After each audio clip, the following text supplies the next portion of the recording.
ఇప్పుడు 40 గ్యారెంటీలు ఇచ్చినాడు, ఫ్రీ బస్సు ఇచ్చినాడు, ఒకటి 6 గ్యారెంటీలు 420 హామీలు ఏమి ఇయ్యలేదు. ఇప్పుడు గ్యాస్, నేను కాంగ్రెస్ అనుకో, నేను ఎగ్జాక్ట్లీ కాంగ్రెస్ మండల అధ్యక్షుని, మీరు కాంగ్రెస్ గద్వాల్ మండల అధ్యక్షుని. ఇప్పుడు ఈ గద్వాల్ కి మండల అధ్యక్షుని నేను. కాకపోతే మేము ఈ డెవలప్ కాంగ్రెస్ ని వ్యతిరేకిస్తున్నారు. మరి డెవలప్ కాలేదు కదా. ఇప్పుడు సిలిండర్ చెప్పినాం, మా ఊర్లో పింఛన్లు ఇప్పిస్తామన్నాం, ఇండ్లు ఇప్పిస్తామన్నాం. తర్వాత ఇంట్లో మహిళ ఎంతమంది ఉంటే అంతమందికి 2500 రూపాయలు ఇప్పిస్తామని ఓటేపించినాం.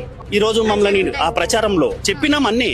ఆయన చెప్పినాడు కాబట్టి మేము స్వయంగా మీరే చెప్పినారా? స్వయంగా మేమే చెప్పినాం. ఇప్పుడు మేము పంచాయతీ ఎలక్షన్లు, సర్పంచ్ ఎలక్షన్లు వచ్చినామంటే మేము ఏం ముఖం పెట్టుకొని పోగలుగుతాం?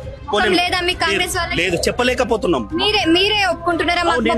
నేను ఒప్పుకుంటున్నా, నేను నిజం కూడా ఒప్పుకుంటున్నా.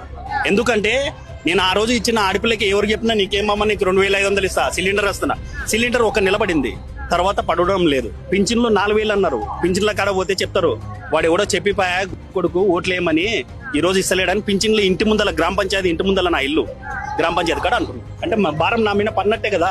2 నెలల నుంచి ఎప్పుడన్నా మీ గ్రామంలో ప్రజలు మిమ్మల్ని ప్రశ్నించడం జరిగినమ్మా? ఏమైంది నాయన ఓట్లు వేయమని చెప్పినో అది ఇస్తారు ఇది ఇస్తారు అన్నారు. రోజు అడుగుతారు.